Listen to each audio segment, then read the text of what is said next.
आज quantum mechanics lecture series के lecture number 7 का आगाज़ करते हैं।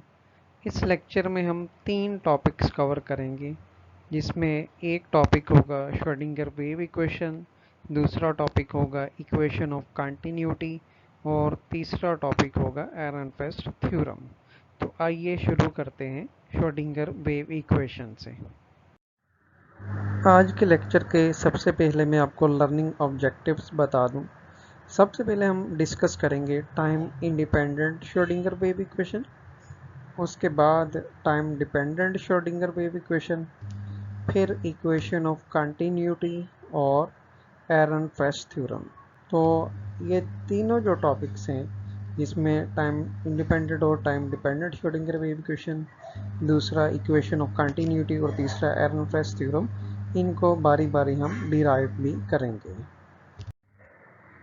Time dependent Schrodinger wave equation derive करने के लिए हम एक प्लेन वेव का मैथमेटिकल फंक्शन कंसीडर करते हैं, यानी कि एक प्लेन वेव को एक कॉम्प्लेक्स मैथमेटिकल फंक्शन से रिप्रेजेंट किया जा सकता है। और वो फंक्शन कैसा होगा?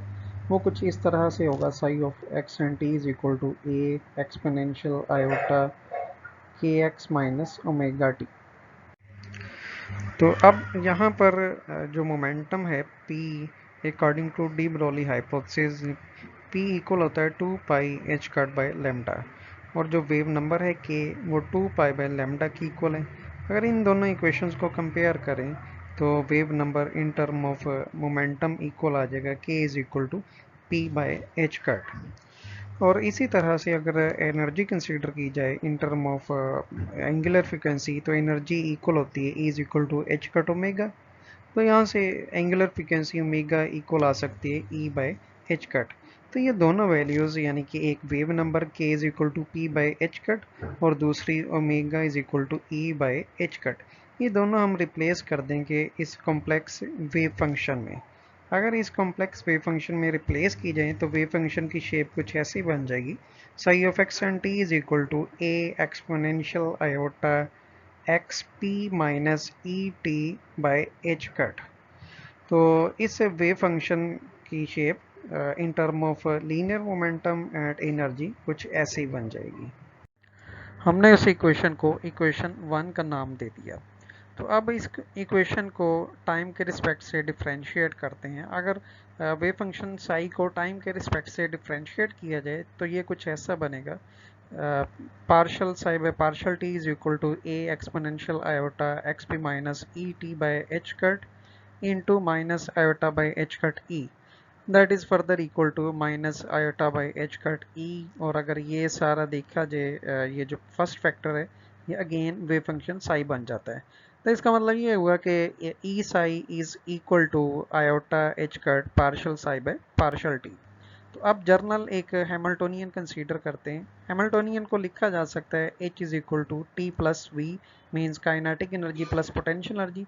तो काइनेटिक एनर्जी को इस फॉर्म में लिखा जा सकता है p square by 2m plus v, that is further equal to momentum को अगर minus iota H cut partial by partial x put किया जाए तो ये बन जाएगा minus iota H cut square by 2m partial square by partial x square plus v of x. तो further इसको लिखा जा सकता है is equal to minus h cut square by 2m partial square by partial x square plus v of x. तो इसको हम equation number 2 का नाम दे देते हैं।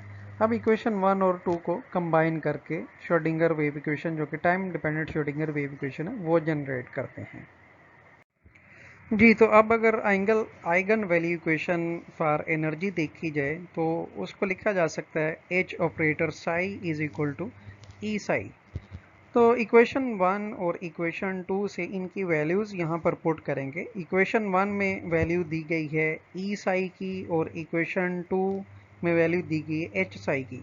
ये दोनों वैल्यूज़ अगर यहाँ पे रिप्लेस की जाए तो ये इक्वेशन कुछ ऐसी बन जाएगी, एच साई की जगह रिप्लेस हो जाएगा minus h cut square by 2m partial square by partial x square plus v of psi is equal to iota H cut partial psi by partial t. तो अल्टरनेटिवली इसको यूं भी लिखा जा सकता है minus h cut square by 2m partial square psi by partial x square plus v psi is equal to iota H cut partial psi by partial t.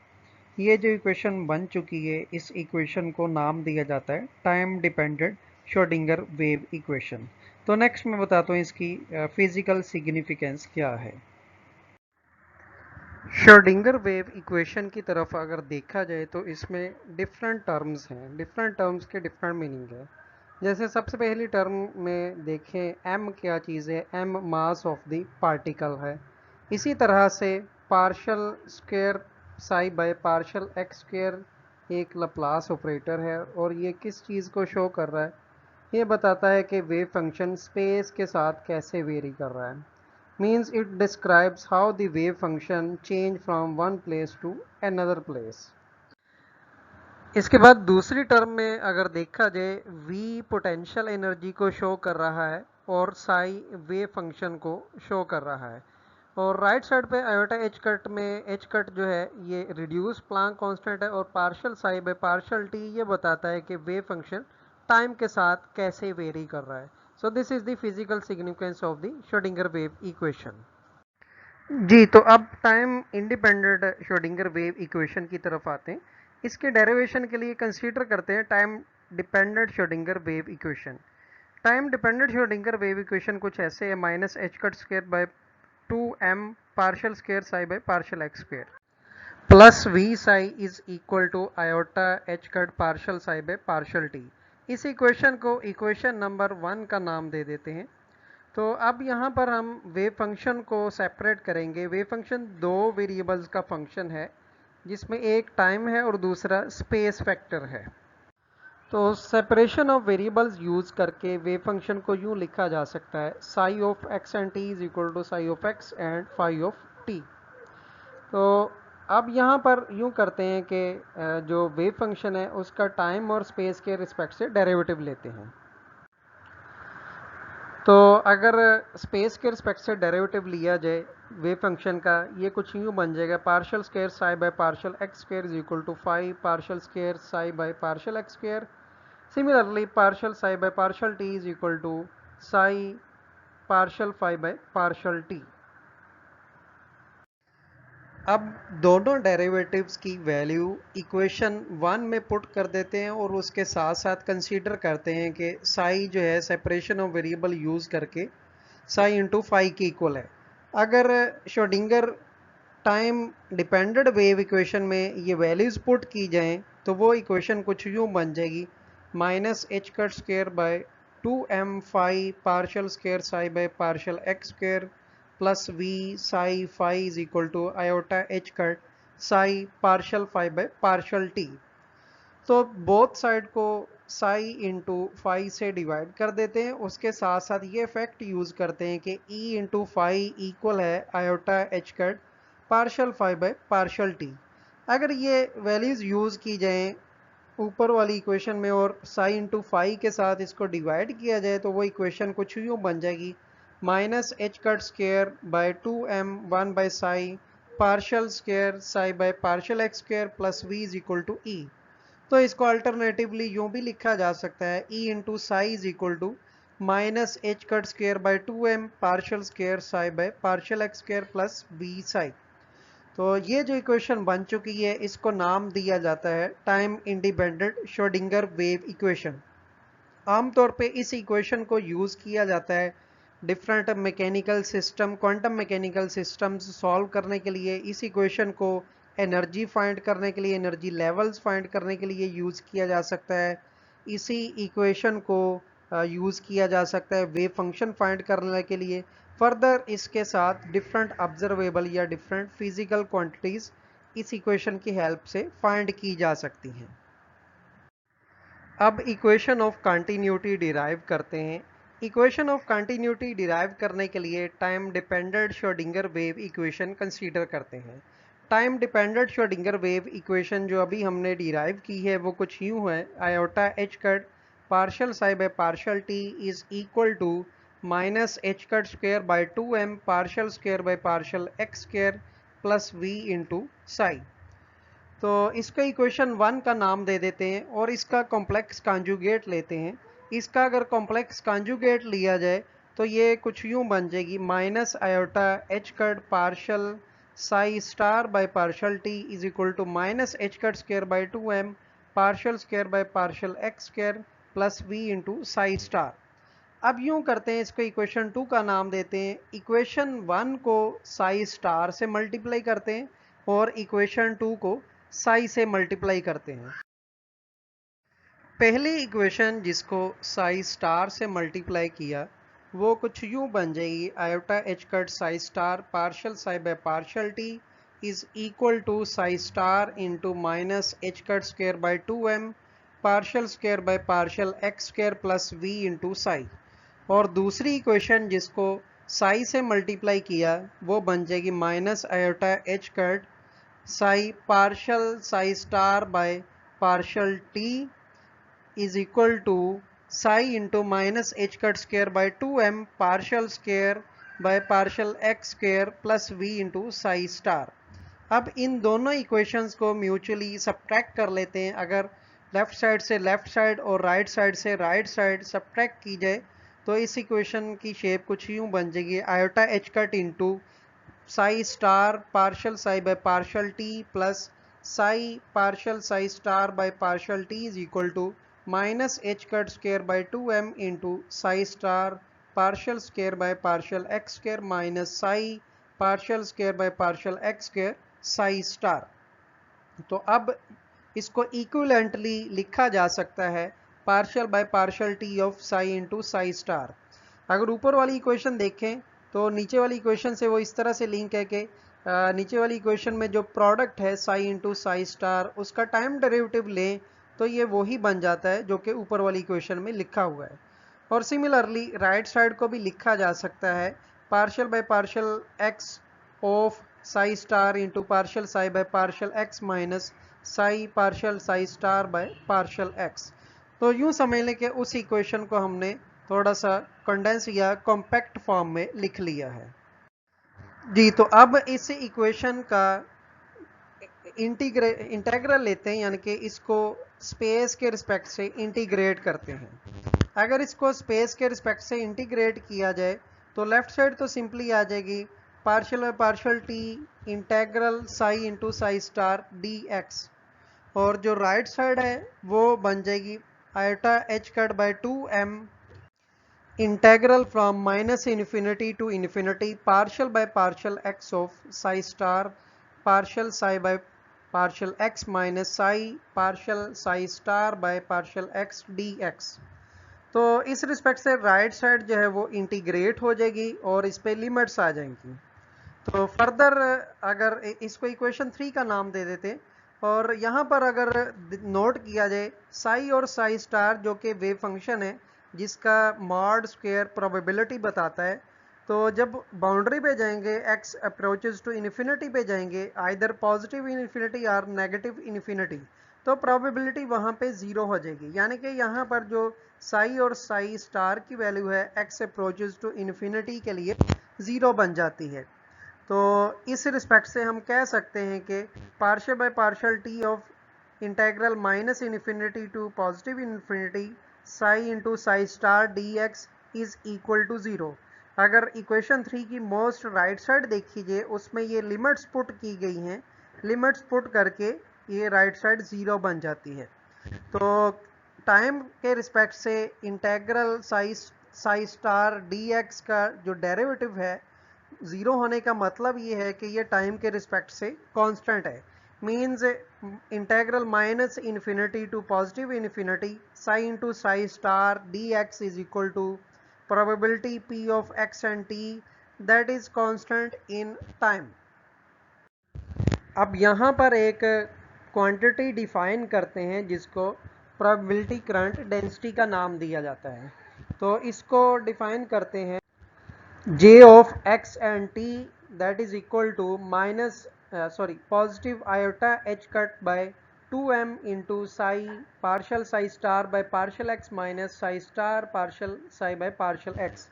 तो ये वैल्यू ये क्वांटिटी इक्वेशन 3 में पुट कर देते हैं। अगर equation 3 में put की जाए तो इक्वेशन 3 कुछ यूं बन जाएगी partial p by partial t is equal to minus partial j by partial x।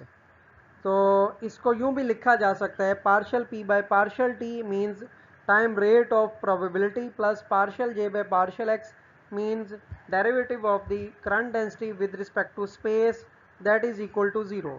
तो इस इक्वेशन को equation of continuity for probability का नाम दिया जाता है। अब हम डिराइव करते हैं एरनफेस्ट थ्योरम। एरनफेस्ट थ्योरम डिराइव करने के लिए पोजीशन की एक्सपेक्टेशन वैल्यू कंसीडर करते हैं।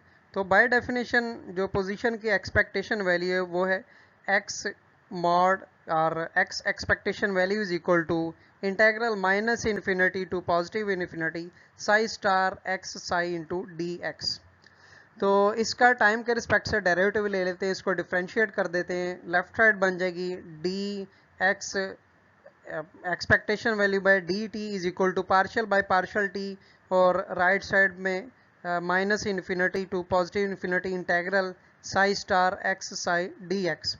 तो इस पे प्रोडक्ट रूल अप्लाई कर देते हैं। प्रोडक्ट रूल अप्लाई करके ये बन जाएगा integral minus infinity to positive infinity partial psi star by partial t x psi plus psi star x partial psi by partial t into d x. तो अगर time dependent Schrodinger wave equation देखी जाए वो कुछ यूँ है, partial psi by partial t is equal to 1 by iota H cut into minus h cut square by 2m partial square by partial x square plus v into psi, और इसका complex conjugate है partial psi star by partial t is equal to minus 1 by iota H cut into minus h cut square by 2m partial square by partial x square plus v into psi star. जी, तो अगर time dependent Schrodinger wave equation और उसका complex conjugate ऊपर वाली equation में put किया जाए तो उसकी शेप बन जाती है D x expectation by d T is equal to iota H cut by 2m integral minus infinity to positive infinity into x psi star partial square psi by partial x square minus x psi partial square psi star by partial x square d x. तो इसको equation 1 का नाम दे देते हैं। अब जो second term है right side पे उसको इंटीग्रेट करते हैं बाय पार्ट्स। अगर उसको बाय पार्ट्स इंटीग्रेट करें means integral minus infinity to positive infinity x psi into partial square psi star by partial x square d x.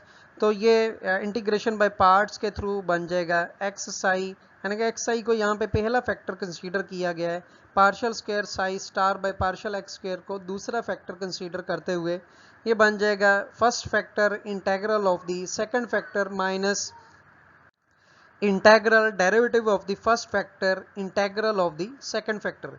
एक रूल कॉमन जो मिस्टेक स्टूडेंट्स करते हैं वो मैं बता दूं, जब तक जो लिमिट्स के अंडर कोई भी इंटीग्रेंट है मुकम्मल तौर पे इंटीग्रेट नहीं होता उसमें लिमिट्स पुट नहीं की जाती। जी, तो इसको इक्विवेलेंटली लिखा जा सकता है that is equal to first factor तो एस एच ही आ जाएगा। राइट साइड अगर देखें इस इक्वेशन में first factor X into psi S H ही आ गया, लेकिन जो सेकंड फैक्टर है वो इंटीग्रेट हो गया, इंटीग्रेट होके ये बच गया partial psi star by partial x under the limit minus infinity to positive infinity.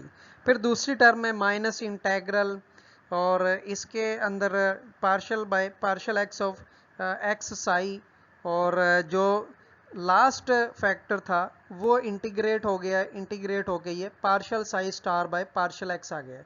अब यहाँ पे आप देख सकते हैं मैंने जो बताया था कि लिमिट्स उस वक्त तक पुट नहीं होंगी जब तक इंटीग्रेट मुकम्मल तौर पे इंटीग्रेट नहीं हो जाएगा। अब यहाँ पे अगेन बाउंड्री कंडीशंस ही यूज करते हैं, यानी कि boundary means x approaches to positive और नेगेटिव इन्फिनिटी पे साई और साई स्टार दोनों की वैल्यू 0 होंगी।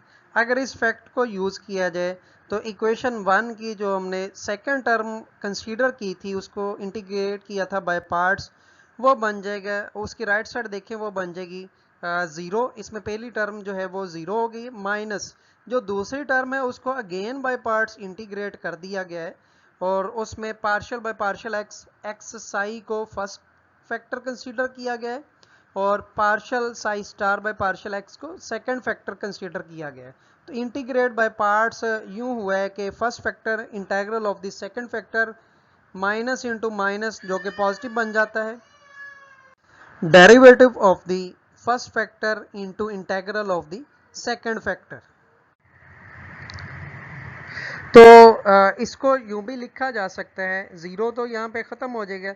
अगेन अब जो सबसे पहली इक्वेशन आपको नज़र आ रही है उसमें सेकंड टर्म में जो सेकंड फैक्टर है यानी कि इंटीग्रैंड है उस पे भी बाउंड्री कंडीशंस यूज़ करके वो ज़ीरो बन जाएगा और ये अल्टीमेटली इक्वल आ जाएगा integral minus infinity to positive infinity x psi partial square by partial x square of psi star d x is equal to zero ख़त्म हो गया यहाँ पे। और जो सेकंड टर्म है वो ज़ीरो के साथ मल्टीप्लाई होगी, ये भी ख़त्म हो जाएगा अल्टीमेटली। और इसके बाद जो दूसरा इंटेग्रल आपको नज़र आ रहा है तो दूसरे इंटेग्रल में भी अगेन जो सेकंड फैक्टर है वो ज़ीरो बन जाएगा। तो इस रिस्पेक्ट से ये अल्टीमेटली इक्वल रह जाएगा integral minus infinity to positive infinity psi star partial square by partial x square x psi into d x. तो इसको यूं भी लिखा जा सकता है इंटेग्रल, यहाँ से अगर आप देखें कॉमन ले लें तो इंटेग्रल कॉमन लेके या यूं कह लें कि यहाँ पर प्रोडक्ट रूल यूज़ करके इसको लिखा जा सकता है integral x psi star partial square psi by partial x plus two psi star partial psi by partial x into d x. तो अब ये जो सेकेंड टर्म इक्वेशन वन की हमने इंटीग्रेट कर ली हुई है इसको इक्वेशन वन में वापस पुट करते हैं।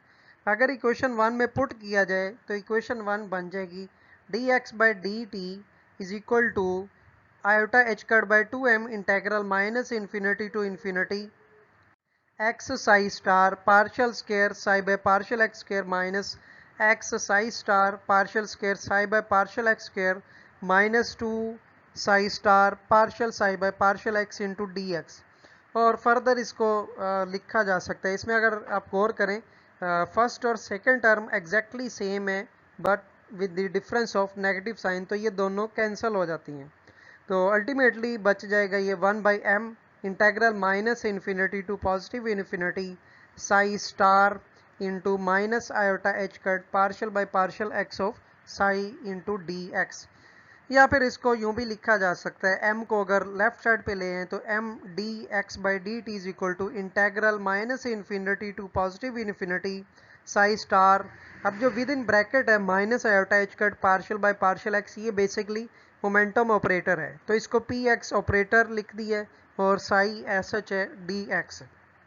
तो इसको फर्दर लिखा जा सकता है M D x by D T is equal to P x यानी कि मोमेंटम इसकी एक्सपेक्टेशन वैल्यू। अब मोमेंटम का टाइम डेरिवेटिव कंसीडर करते हैं।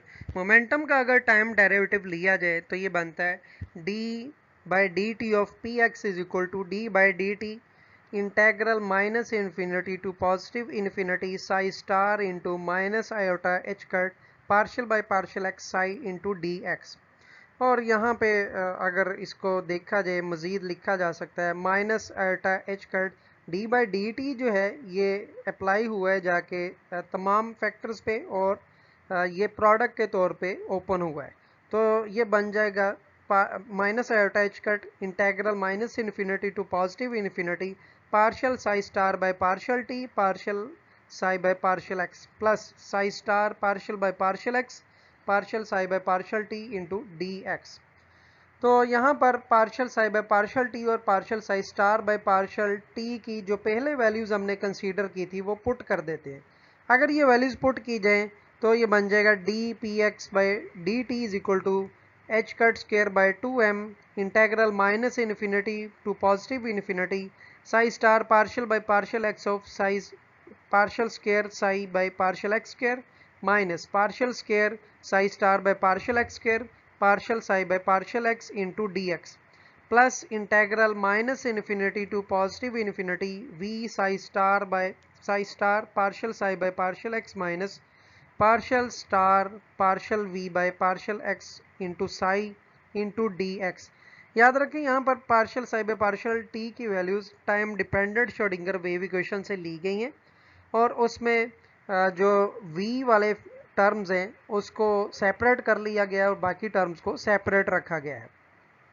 तो यहाँ पे जो राइट साइड है, राइट साइड पे पहली स्क्वायर ब्रैकेट में जो पहली टर्म है उसको लिखा जा सकता है Sai star partial psi by partial x into partial square psi star by partial x square is equal to partial by partial x of psi star partial square psi star by partial x square minus partial psi star by partial x into partial square psi star by partial x square।